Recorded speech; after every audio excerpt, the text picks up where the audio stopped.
السلام عليكم ورحمة الله وبركاته. هنستكمل مع بعض أسعار العملات المصرية القديمة، وهنتكلم النهاردة عن بارزة شهيرة موجودة من أيام الأجداد، انقرضت من وقت مش بعيد قوي، وقت قريب، مرت بمراحل كتير جدا في طباعتها.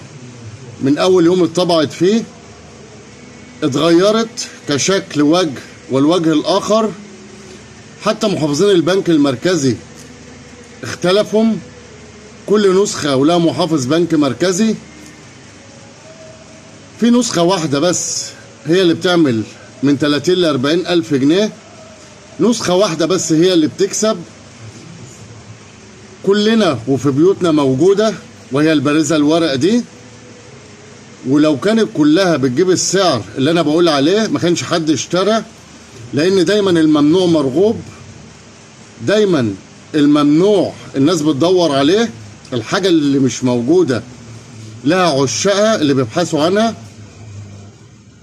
النهارده هنتكلم عن البارزة الورق اللي سعرها من 30 ل 40 ألف جنيه، كلنا معانا بالشكل ده، بس في فرق واحد، ان بدل جمهورية مصر العربية لازم يبقى الدولة المصرية، وبكرر الدولة المصرية اللي هو ما قبل ثورة يوليو 1952.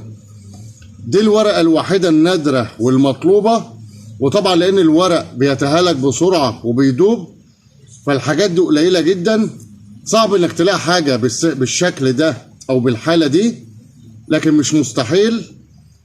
دور في جيوبك، في محفظتك، اسأل والدك ووالدتك، اسأل جدك، ابحث عن العملات المصرية القديمة. في حاجات كتير جدا بتعمل أسعار هنتابعها في الفترة اللي جاية. تابعوني على التيك توك محمد حكيم، لايك ومتابعة واكسبلور. على اليوتيوب محمد حكيم بورسعيد، ده اسم قناتنا على اليوتيوب، وعليها رقم الواتس. تابع معانا كل جديد، وصباحكم سعيد بإذن الله، والسلام عليكم ورحمة الله وبركاته.